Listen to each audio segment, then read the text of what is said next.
మూమెంట్‌లో తెలంగాణ మూమెంట్ అనేది కొంత రావడం జరిగింది. తెలంగాణ మూమెంట్‌లో ఇక్కడ మన తెలంగాణ ఇక్కడేదో నేను సాధిచ్చేస్తానని వచ్చారు. అంటే యాక్చువల్‌గా నేను అనుకోలేదు. నేను ప్రతిసారి వచ్చిన విధంగా రావడం ఇక్కడ 3, 4 నెలలు ఉండి ఏదో ఒక మంచి ఆర్ట్ యాక్టివిటీ, ఒక ఇన్‌స్పైరింగ్ యాక్టివిటీ చేయడం అనేది పరిపాటి.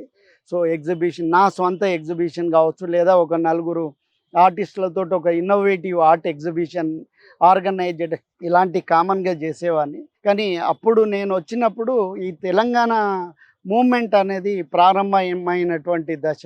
సో, ఆ తొలి దశలోనే నేను ప్రొఫెసర్ జయశంకర్ గారిని కలుసుకోవడం, ఇంకా మిత్రులు, సో అందరితోటి కూడా ఈ తెలంగాణ మూవ్‌మెంట్‌లో చాలా ఇన్వాల్వ్ అయ్యి ఇక 2009 నుంచి పూర్తిగా లీనమైపోయి ఉండడం జరిగింది. ఇంక నాకు దీనికంటే మించిన జీవిత ఆవశ్యకత నాకేం కనబడలేదు.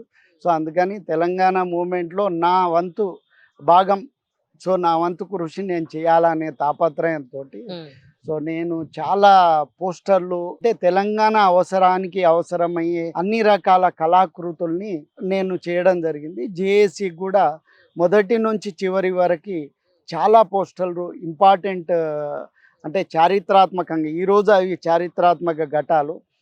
అలాంటి ఘట్టాలన్నీ కూడా నేను పోస్టర్ డిజైన్ చేయడం జరిగింది.